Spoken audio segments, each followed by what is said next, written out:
Hello dear friends, welcome to my science academy.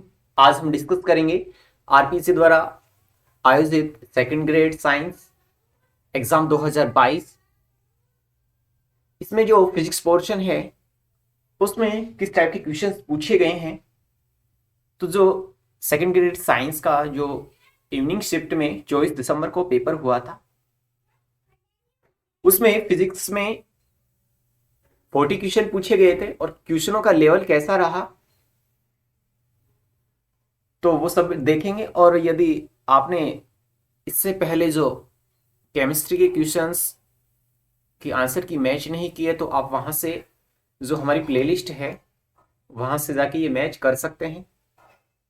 तो देखते हैं फिजिक्स पोर्शन में किस टाइप के क्वेश्चन पूछे गए हैं।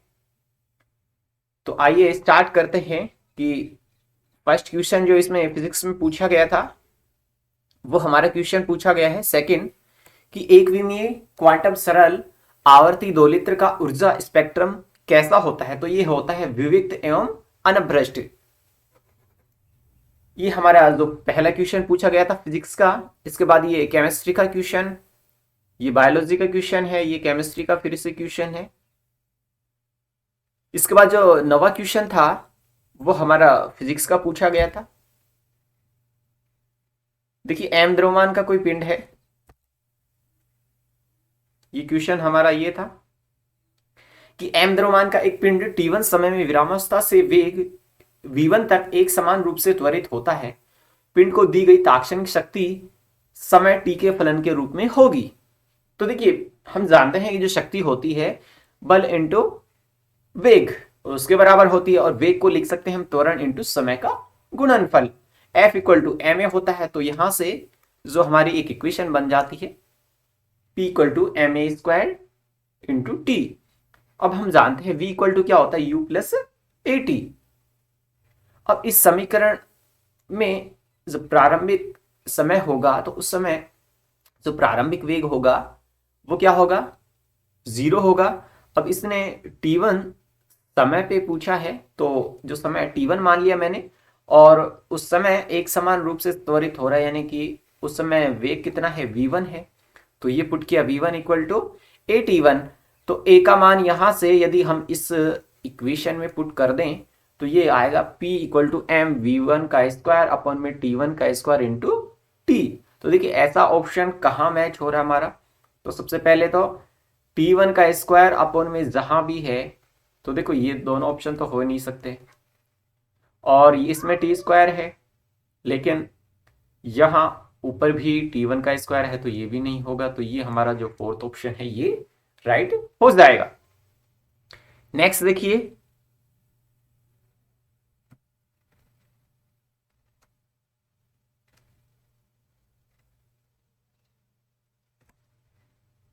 यदि a क्रॉस b इसका परिमाण √3 और a डॉट b वेक्टर हो तो a प्लस b का मान होगा।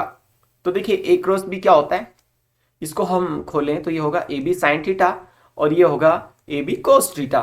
और टेन थीटा इक्वल टू यहां से क्या आएगा, ए बी से ए बी मेरा कैंसिल आउट हो जाएगा यहाँ से। तो ये आएगा टेन थीटा और इधर √3। ये मान होता है थीटा इक्वल टू 60 डिग्री।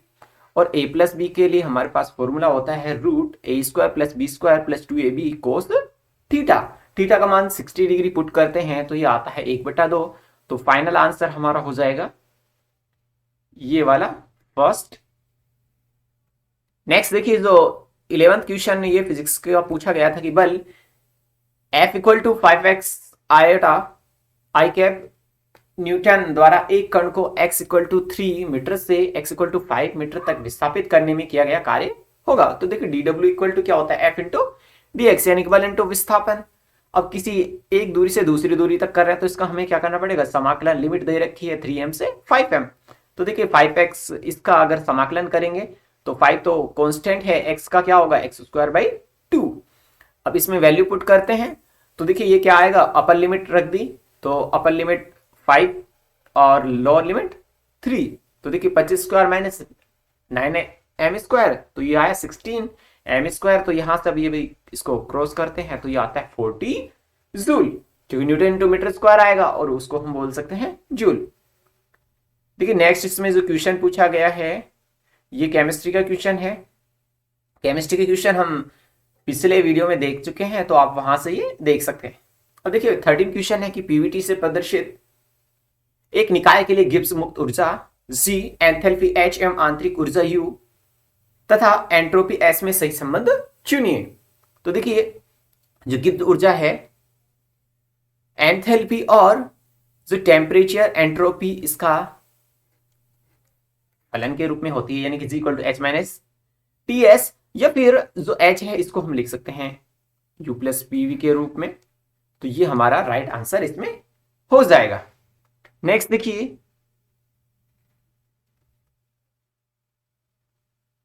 ये बायोलॉजी के क्वेश्चन है, इसमें इसके बीच में कुछ केमिस्ट्री के क्वेश्चन हैं। ये भी बायोलॉजी का क्वेश्चन है। हम थोड़ा सा आगे बढ़ते हैं इसमें।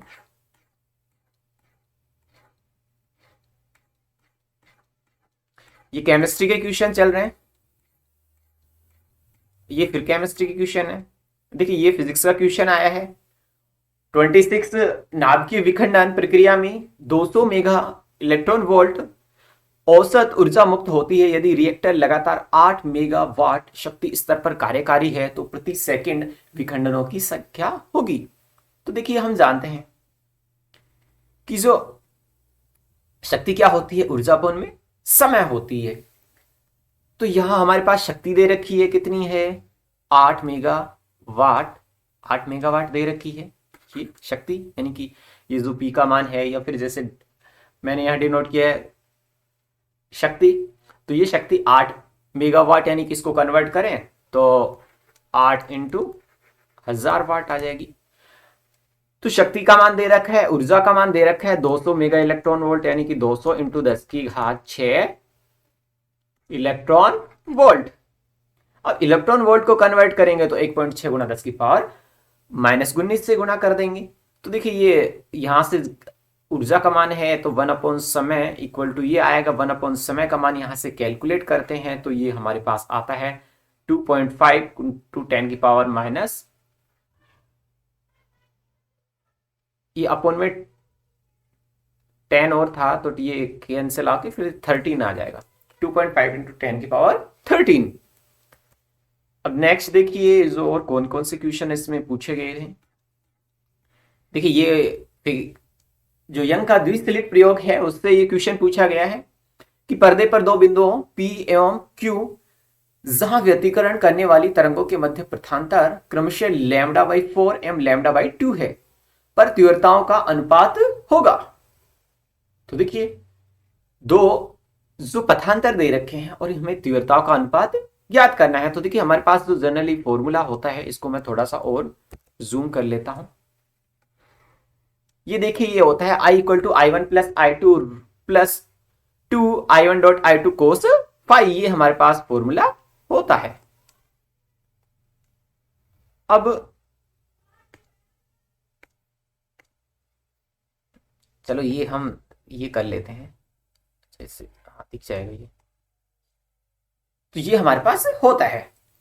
तो देखिए I1 यहां से, क्योंकि I1 I2 equal to I, ये कंडीशन हम मानते हैं इसमें, तो सबसे पहले हमें क्या निकालना पड़ेगा, कलांतर पाई निकालना पड़ेगा, जो कि क्या होता है 2 पाई अपन में लैम्डा। तो एक हमारे पास जो पथांतर दिया है, कितना दिया है λ/4 दिया है, तो ये होता है 2 पाई अपन में लैम्डा, और पथांतर का मान लिख रहा λ/4, तो लैम्डा से लैम्डा कैंसिल हो जाएगा, तो ये आया हमारे पास π/2। अब इस π/2 के मान को इस इक्वेशन में पुट करें तो ये हमारे पास I plus 2 root I into I cos π/2। अब जो कोस π/2 है, यानी कि कोस 90 का मान कितना होता, तो कोस 90 का मान 0 होगा। अब 0 होगा तो ये हमारे पास ये कितना आएगा, केवल ये हिस्सा बचेगा, यानी कि 2I। तो एक इक्वेशन ये आ जाती है।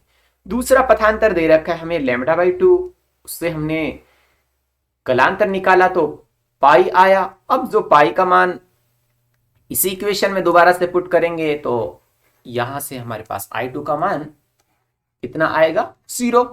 तो तीव्रताओं का अनुपात निकालना है, यानी कि इसका और इसका अनुपात, तो ये आया 2I/0, यानी कि इंफिनिटिव। तो हमारा इसमें राइट आंसर होगा अनंत। तो इसको हम टिक कर सकते हैं, अनंत होगा। ये रेड से लगा देते हैं, तो ये हो जाएगा हमारा अनंत। नेक्स्ट देखिए,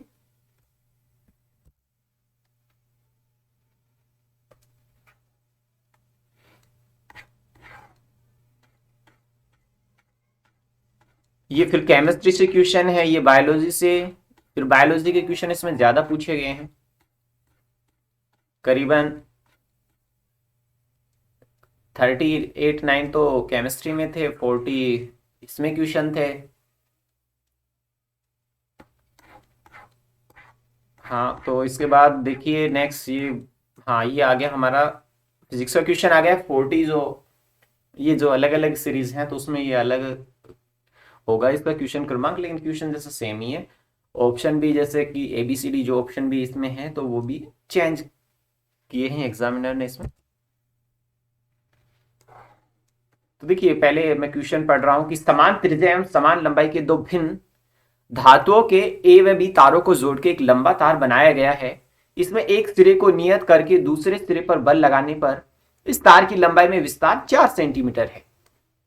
यदि YB इक्वल टू 3YA, यानी कि जो इनके यंग प्रत्यास्थता गुणांक है उनमें ये संबंध है, तो इनकी लंबाइयों में संबंध अगर व्यक्त कर ले हम, क्योंकि जो y का फॉर्मूला होता है ये होता है y इक्वल टू mgl अपन में पाई आर स्क्वायर एल।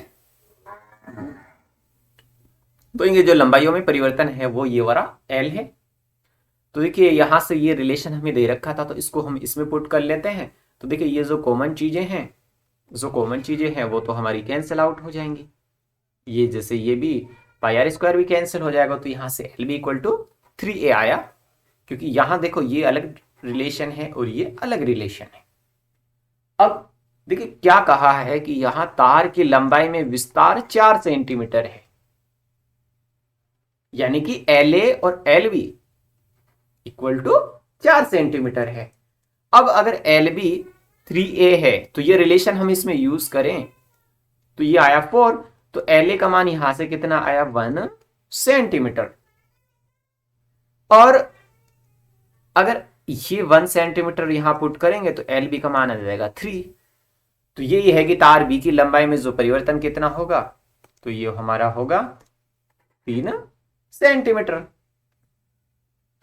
नेक्स्ट देखिए, किसी वस्तु की विस्थापन x पर गतिज ऊर्जा k equal to bx upon में x square plus a square से प्रदर्शित की जाती है यदि b की विमाएं ma lb tc है तो abc तुल्य होगा। यानी कि सबसे पहले हमें गतिज ऊर्जा k इक्वल टू जो फॉर्मूला ये हमें दिया है इसकी विमा निकालनी, इसकी वजह से विमा ओवरऑल निकालेंगे, b की विमा निकालेंगे। तो देखिए ये क्या है, k equal to bx upon में x square plus a square.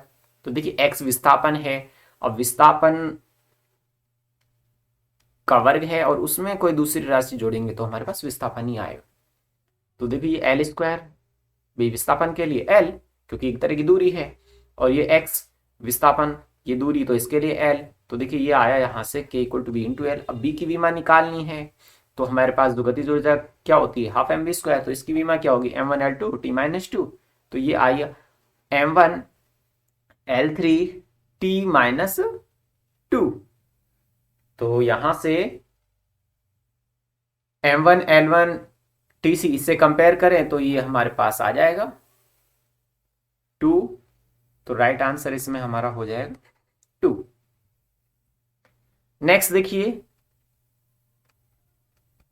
तालाब की सतह से नीचे 40 सेंटीमीटर गहराई पर स्थित मछली उसके ठीक ऊपर उड़ रहे पक्षी को देखती है, तो वास्तव में पानी की सतह से 18 सेंटीमीटर ऊपर है, तो मछली से पक्षी की दिखाई देने वाली दूरी क्या होगी।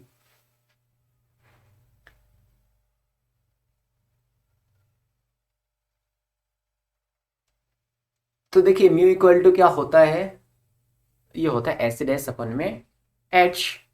अब यहां से जो म्यू का मान है वो अगर 4/3 हो तो ये एच डैश अपॉन में एच कितना है कि जैसे ये पानी की सतह से गहराई पे जो 40 सेंटीमीटर गहराई पे ये है और पानी की सतह से 18 सेंटीमीटर ऊपर ये है।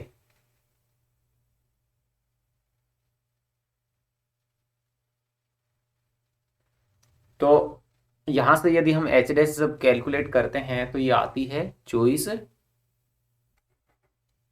सेंटीमीटर। और ओवरऑल जैसे कि ये डिस्टेंस पूछी है तो ये हो जाएगी 24 इसमें 40 में ऐड हो जाएगी तो ये हो जाएगी 64 सेंटीमीटर।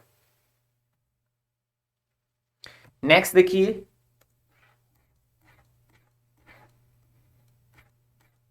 ये केमिस्ट्री के क्वेश्चंस हैं।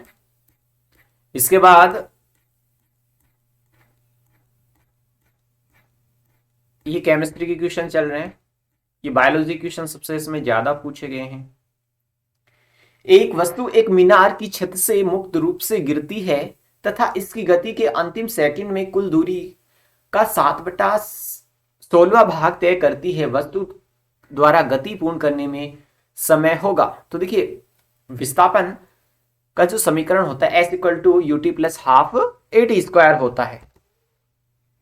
अब ये मान लेते हैं कि ये जो h ऊंचाई से वस्तु गिर रही है और जो इसका प्रारंभिक वेग 0 होगा तो ये तो 0 हो जाएगा, और g त्वरण से गिर रही है तो h इक्वल टू यहाँ से हाफ जी टी स्क्वायर होगा। एक इक्वेशन तो ये मान लेते हैं। अब ये कह रही है कि कुल दूरी का 7 बटा गति के अंतिम में सेकंड में इतना भाग तय करती है। तो ये हमने मान लिया कि ये इतना भाग तय कर लिया तो ये कितना बचा h माइनस 17 अपन में, तो ये हाफ जी टी और जो समय है इसको मान लेते हैं t माइनस 1 समय। तो ये इसको हम जब कैलकुलेट करते हैं ओवरऑल तो ये आता है 1/t इक्वल टू 1/4 यानी कि t इक्वल टू 4 सेकेंड। ये हमारा आंसर इसमें आ जाएगा। नेक्स्ट देखिए,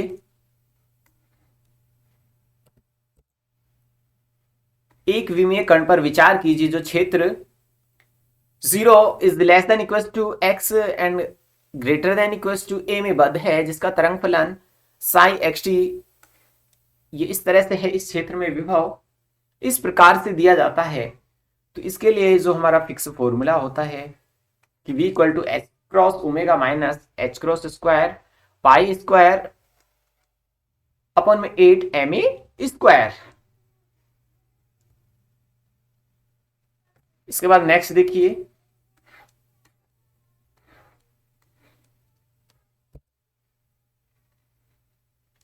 देखिए ये क्वेश्चन पूछा है यदि निम्नलिखित चारों कणों की गतिज ऊर्जा समान है तो किस कण की डी ब्रोगली तरंग दैर्घ्य अधिकतम होगी। तो देखिए लैम्डा इक्वल टू होता है h अपन में √2m e, यानी कि लैम्डा प्रोपोर्शनल होता है द्रव्यमान के, यानी कि अगर जिसका द्रव्यमान अधिक होगा उसकी तरंग दैर्घ्य कम होगी। तो तरंग दैर्घ्य किसकी अधिकतम होगी, जिसका द्रव्यमान न्यूनतम होगा। तो इलेक्ट्रॉन का द्रव्यमान न्यूनतम होता है, और जैसे प्रोटॉन और न्यूट्रॉन के लिए इलेक्ट्रॉन के बाद जो डी ब्रोगली तरंग दैर्घ्य इससे कम होती है, और यहां जो सबसे कम होगी वो अल्फा कण की होगी। अब नेक्स्ट देखिए, इसके बाद ये एक विद्युत द्विध्रुव जिसका द्विध्रुव आघूर्ण A है मूल बिंदु O पर इस प्रकार रखा है कि चित्र में दिखाए अनुसार y अक्ष इसका निरक्ष है। यदि बिंदु A पर विद्युत क्षेत्र की दिशा y अक्ष में अनुदिश है तो A r थीटा की कोणीय स्थिति होगी। तो देखिए theta plus tan inverse tan theta by 2 equal to होता है यहां से पाई बाई 2। अब अगर ये यहां से पाई बाई 2 है तो हम जो tan इनवर्स का मान निकालें तो वो होगा tan inverse tan theta by 2 equal to pi by 2 minus theta, या फिर tan थीटा बाई 2 ये tan इनवर्स सीधा जाएगा तो ये tan pi by 2 minus theta हो जाएगा। अब ये tan pi by 2 minus theta है, इसको हम कोट थीटा लिख सकते हैं, और कोट थीटा क्या होता है tan थीटा का व्युत्क्रम यानी कि 1/tan थीटा लिख सकते हैं, या फिर इस tan को इधर ट्रांसफर करें तो ये tan स्क्वायर थीटा और इक्वल टू 2, तो theta equal to tan inverse root 2, यानी कि हमारा आंसर होगा इसमें 2। अब नेक्स्ट देखिए,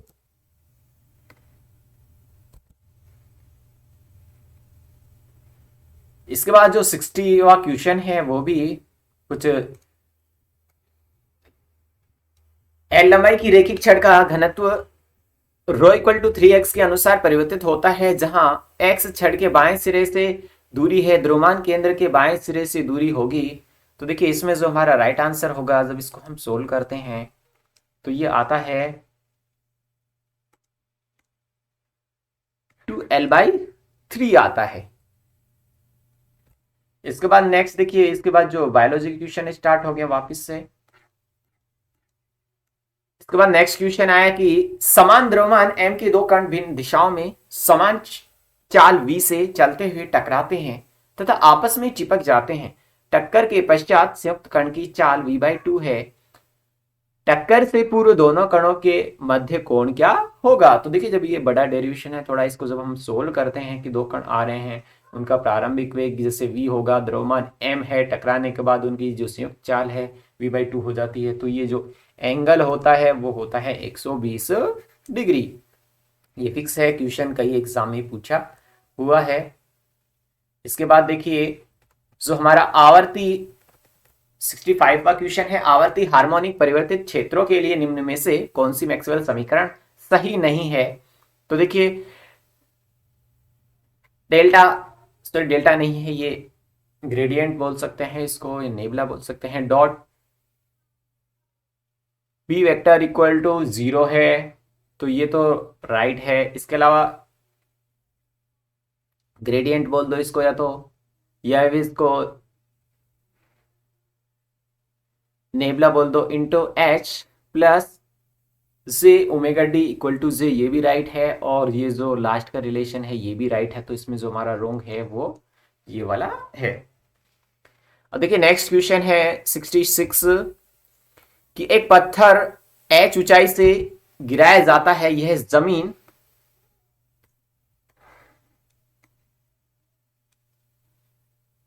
यदि इस पत्थर को 2h ऊंचाई में गिराया जाए तो जमीन से टकराते समय संवेग होगा।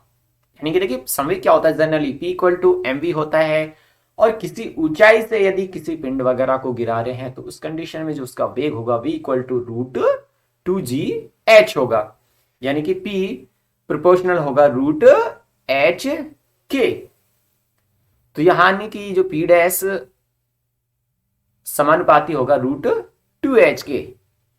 तो p डैश समानुपाती, अगर ये √2h है, अब h को हमने 2 गुना कर दिया है तो ये √2h यहां से आ जाएगा और √h यहां से p समानुपाती होता है √h के, यानी कि यहां इसको हम p लिख सकते हैं। तो √2 का मान होता है 1.14। तो यानी कि जो संवेग में क्या रिलेशन आया वो आया 1.414 p। इसके बाद नेक्स्ट देखिए,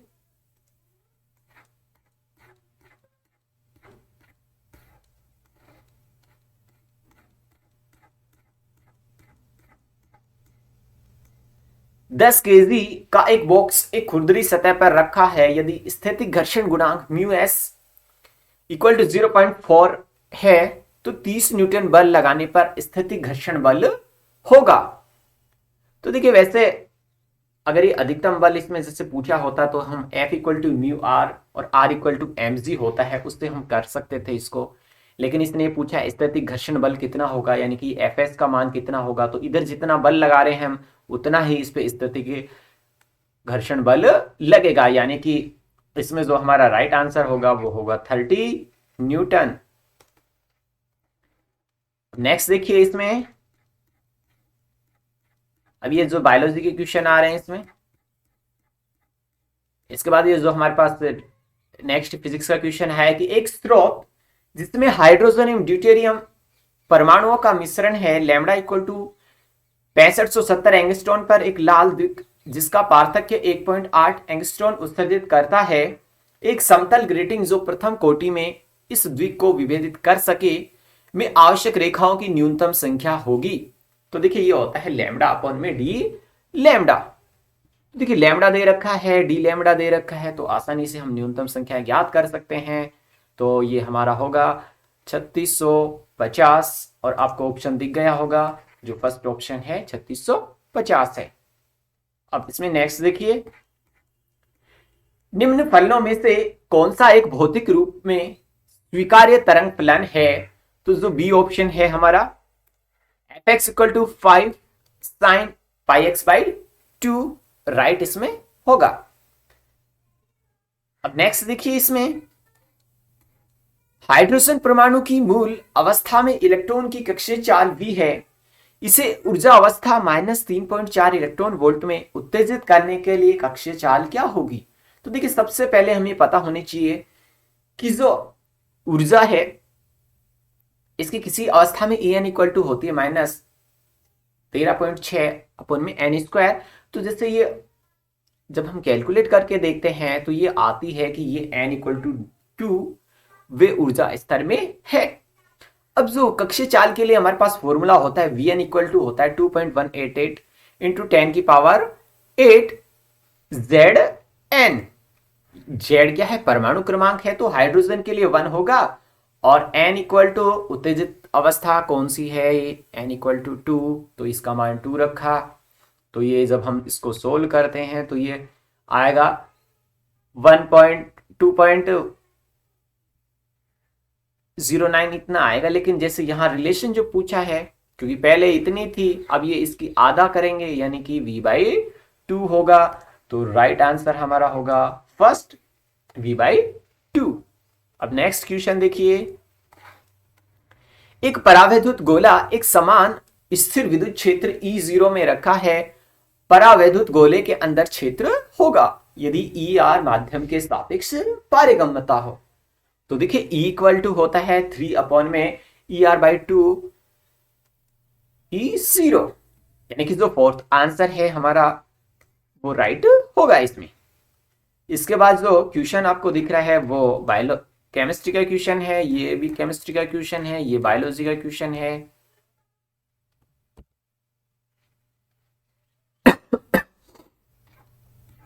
इसके बाद ये बायोलॉजी के क्वेश्चन है। इसके बाद जो 86वां क्वेश्चन है वो हमारा फिजिक्स का क्वेश्चन है। ये थर्मोडायनेमिक्स से क्वेश्चन हमारा पूछा गया है। ये क्वेश्चन थोड़ा सा हमारे स्कैन करते टाइम ये थोड़ा सा क्वेश्चन ये कट गया था कि एक कार्नो इंजन जिसका सिंक का ताप 300 केल्विन है और यदि इसकी दक्षता 40% है तो स्रोत के ताप में कितनी वृद्धि की जाए ताकि इंजन की दक्षता अपनी प्रारंभिक दक्षता की 50% बढ़ जाए। यानी कि देखो जो सिंक का ताप है उसे हम मानते हैं T2, यानी कि जो सिंक का ताप है T2 माना 300 केल्विन। अब इसको कन्वर्ट करने की जरूरत नहीं है क्योंकि ये पहले से केल्विन में दे रखा है। ईटा दक्षता कितनी होती है, ईटा से व्यक्त करते हैं, 40% दे रखी है, तो n इक्वल टू 40। और अब इसको हम अपॉन में भिन्न के रूप में कन्वर्ट करें तो 40 अपॉन में 100 यानी कि 2 अपॉन में 5। अब ईटा इक्वल टू होता है 1 माइनस T2 अपॉन में T1। अब ईटा का मान दे रखा है 2/5, 1 माइनस T2 का मान सिंक का ताप 300 और T1 ज्ञात करना है, तो यहां से T1 आया 500 केल्विन। अब इसने कहा है कि जो इसकी दक्षता है उसमें 50% वृद्धि कर रहे हैं, पहले 40 थी, अब 40 का जो 50% वृद्धि कर रहे हैं तो यानी कि 60% अनुपात में लिया 3/5। तो वही जो फॉर्मूला हमने ये लगाया ईटा इक्वल टू 1 माइनस T2 अपन में T1, तो T2 तो 300 केल्विन है, T1 अब जो नया ताप है वो हमें ज्ञात करना है। तो देखिए यहां से आया 750 केल्विन और यही पूछा है इसने कि ताप में कितनी वृद्धि होगी, यानी कि दोनों का अंतर हमें निकालना है, तो अंतर आया 250 केल्विन। अब नेक्स्ट देखते हैं, इसमें जो नेक्स्ट क्वेश्चन हमारा पूछा गया है, अल्प अवमंदित दोलित्र की अवमंदन दोलित्र आवर्ती, ये थोड़ा सा स्कैन करते समय कट गया है, ओमेगा स्टार और अनअवमंदन की आवर्ती ओमेगा में संबंध व्यक्त कीजिए। तो देखिए जो इसमें हमारे जो ऑप्शन है वो मैच नहीं हो रहे थे। वैसे इसमें अगर यहाँ ओमेगा ही होता केवल, तब तो ये हमारा ऑप्शन मैच हो जाता, या फिर इसको जैसे कि ये ओमेगा 0 लिखता तो ये हमारा ये मैच होता, लेकिन इसमें ऑप्शन हमारे मैच नहीं कर रहे थे। इसके बाद नेक्स्ट क्वेश्चन देखें, 88 ये बायोलॉजी से संबंधित क्वेश्चन है। 89 जो क्वेश्चन है, एक समान चुंबकीय क्षेत्र बी में एक चालक वृत्ताकार लूप जिसका तल चुंबकीय क्षेत्र के लंबवत रखा है, यदि लूप की त्रिज्या डी आर अपॉन में dt की दर से सिकुड़ने लगती है तो उस क्षण जबकि त्रिज्या r है प्रेरित विद्युत वाहक बल का परिमाण होगा। तो देखिए ये क्या होगा, 2 पाई r और बीटा डी आर अपॉन में dt, यानी कि राइट आंसर हमारा होगा बी। अब नेक्स्ट क्वेश्चन देखते हैं। तो उसके बाद जो 91 क्वेश्चन, ये तो केमिस्ट्री का क्वेश्चन है। इसके बाद नेक्स्ट क्वेश्चन देखते हैं। नेक्स्ट 93 ये बायोलॉजी का क्वेश्चन है। 94 क्वेश्चन ये फिजिक्स का क्वेश्चन है। तो इसमें देखते हैं, अब ये भी थोड़ा सा कट गया था ये, तो देखिए मैं पढ़ रहा हूं क्वेश्चन की, एम द्रव्यमान का एक शीशे का गोला शांत द्रव में पी सीमांत वेग से गिरता है, समान द्रव में 8 एम द्रव्यमान शीशे का गोला जिस सीमांत वेग से गिरेगा वो होगा। तो देखिए जो इसकी त्रिज्या है, जो गोला गिर रहा है, और उसका द्रव्यमान, जब हम जो घनत्व का फॉर्मूला होता है उससे द्रव्यमान में संबंध व्यक्त करते हैं, तो ये आता है R समानुपाती m की घात 1/3। अब सीमांत वेग के लिए सीधा सा आप रिलेशन याद रखिए, v समानुपाती होता है r स्क्वायर, यानी कि v1 अपॉन में v2 equal to r1 upon में r2 का होल स्क्वायर। यानी कि यहां से v1 अपॉन में v2 और r1 अपॉन r2, यहां से r1 अपॉन में r2 कर सकते हैं ना, r1 अपॉन में r2 equal to m1 upon में m2। तो ये रिलेशन होगा m1 अपॉन में m2 1/3 और इसका स्क्वायर, यानी कि v1 अपॉन में v2 इक्वल टू m1 का मान m है और m2 का मान 8m है। तो यहां से आया ये m से m कैंसिल होगा, यहां आया 2 और 2 की घात 2 होगी तो 1/4, यानी कि जैसे अंतिम वेग अगर इसने प्राथमिक वेग v माना है तो ये होगा 4v, यानी कि सीमांत वेग जो हो जाएगा वो होगा 4v। अब नेक्स्ट देखिए, m किग्रा पानी के प्रतिदर्श को धीरे धीरे T1 ताप से T2 ताप तक गर्म किया जाता है, पानी की एंट्रोपी में परिवर्तन कितना होगा ये हमें बताना है। तो देखिए जो एंट्रोपी में परिवर्तन है S इक्वल टू होता है ms T1 से T2 dt अपॉन में T, यानी कि ms, और इसका हमें क्या लेना है, जो 1/T है उसका समाकलन लेना है, तो वो आया ln T लिमिट T1 से T2। अब लिमिट लगाते हैं तो ln T2 माइनस T1। अब ये जो हमारा जिस फॉर्म में बन रहा है उसको हम लिख सकते हैं, जैसे कि m माइनस n की फॉर्म में बन रहा है तो इसे log की m अपॉन में n की फॉर्म में लिख सकते हैं। तो ये जो हमारा राइट आंसर आपको दिख गया होगा ये होगा ms ln T2 अपॉन में T1। इसके बाद देखिए 96 जो क्वेश्चन है, इसमें जो हमारे आंसर मैच नहीं कर रहे थे तो ये जो क्वेश्चन ये डिलीट आपका हो सकता है 96वां। इसके बाद 99 ये केमिस्ट्री से, ये बायोलॉजी से क्वेश्चन है, ये बायोलॉजी से क्वेश्चन है, ये फिजिक्स का क्वेश्चन है। निम्न में से कौन सा एक सही नहीं है। देखिए एक संकारक का हर्मेटी संकलन हमेशा उसके सम्मिश्र संयुग्म के बराबर होता है, राइट बात है। एक हर्मिटी संकारक का प्रत्याशमान सदैव वास्तविक होता है, राइट है। दो हर्मिटी संकारक का क्रमनिर्णय प्रति हर्मिटी संकारक होता है, राइट है। तो इसमें जो हमारा फोर्थ ऑप्शन है वो रॉन्ग था इसमें।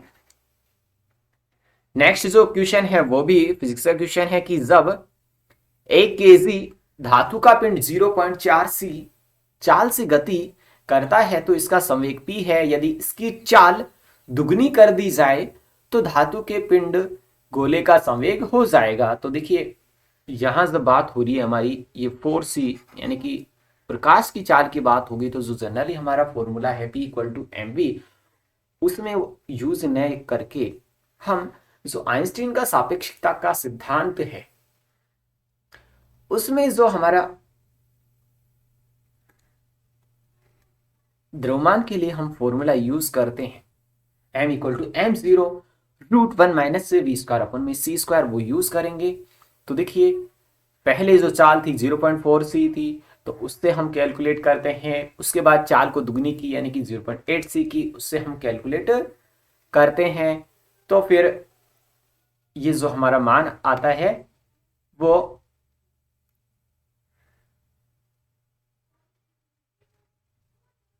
इससे कम आएगा, यानी कि 2p के समथिंग शायद ये होगा। ये मैंने कैलकुलेट इसमें नहीं किया, इसको नेक्स्ट देखते हैं। इसके बाद जो क्वेश्चन है इसमें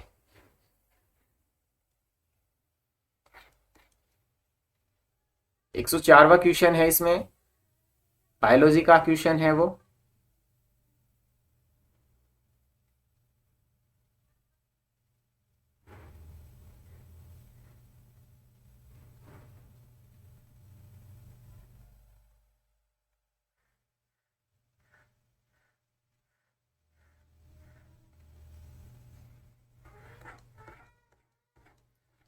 इसके बाद जो 106वां क्वेश्चन है, ऊर्जा परास E तथा E प्लस डी में एक त्रिविमीय निकाय का क्वांटम अवस्था घनत्व m की घात a e की घात b के समानुपाती है, तो E व b के मान क्रमशः होंगे। तो देखिए त्रिविमीय निकाय है, तो इसमें जो त्रिविमीय निकाय है इसके लिए ये होता है a का तो मान होता है 3/2 और b का मान होता है 1/2, यानी कि जो हमारा राइट आंसर होगा 2 होगा इसमें।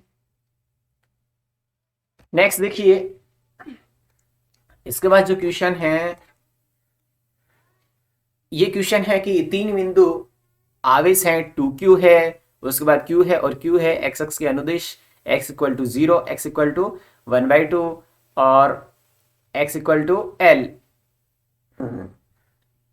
इस तरह से ये रखे हैं। यदि q पर कुल बल 0 है तो q का मान क्या होगा। तो देखिए जो हम जानते हैं कि इनके कारण जो बल लगेगा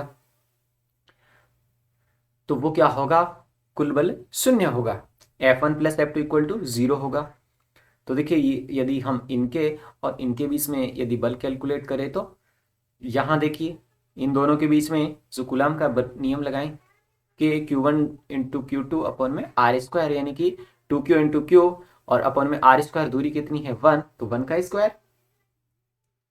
और अगर ये L माना होगा तो ये L मान लेंगे, इसमें कोई दिक्कत नहीं। और इक्वल टू K, इनके बीच में हम यदि कैलकुलेट करें इन दोनों के बीच में, तो K Q capital Q into small q into 1/2, तो ये जो कैंसिल होगा तो Q equal to minus Q/2 बचेगा, यानी कि जो हमारा राइट आंसर होगा इसमें 3 होगा। अब नेक्स्ट देखिए ये बायोलॉजी के क्वेश्चन है और 113 जो क्वेश्चन है, समान मोटाई की पतली वर्गाकार प्लेट ABCD के केंद्र O से परे प्लेट के लंबवत अक्ष के जड़त्व आघूर्ण होगा। तो देखिए इसके लिए जो हमारा I1 प्लस I2 ऑप्शन है, यानी कि देखिए I1 प्लस I2 ये भी राइट होगा लंबवत अक्षों के लिए, और I3 I4 ये भी राइट होगा। और एक ऑप्शन था इसमें I1 I2 ये भी राइट है, I1 I3 अगर लंबवत अक्ष होंगी तो ये भी राइट होगा, यानी कि जो हमारा बेस्ट सुटेबल ऑप्शन होगा वो होगा फॉर ABC। अब नेक्स्ट देखिए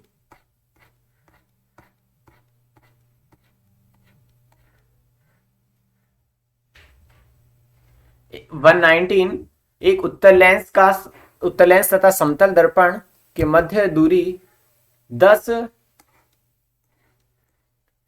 सेंटीमीटर है। उत्तल लेंस पर आपतित समांतर किरणें दर्पण से परावर्तित होकर लेंस के प्रकाश की केंद्र पर प्रतिबिंब बनाती है। लेंस की फोकस दूरी होगी, यानी कि देखिए लेंस यहां रखा है हमारा, ये दर्पण यहां रखा है और लेंस तथा दर्पण के मध्य दूरी 10 सेंटीमीटर है और इसके प्रकाशिक केंद्र यहां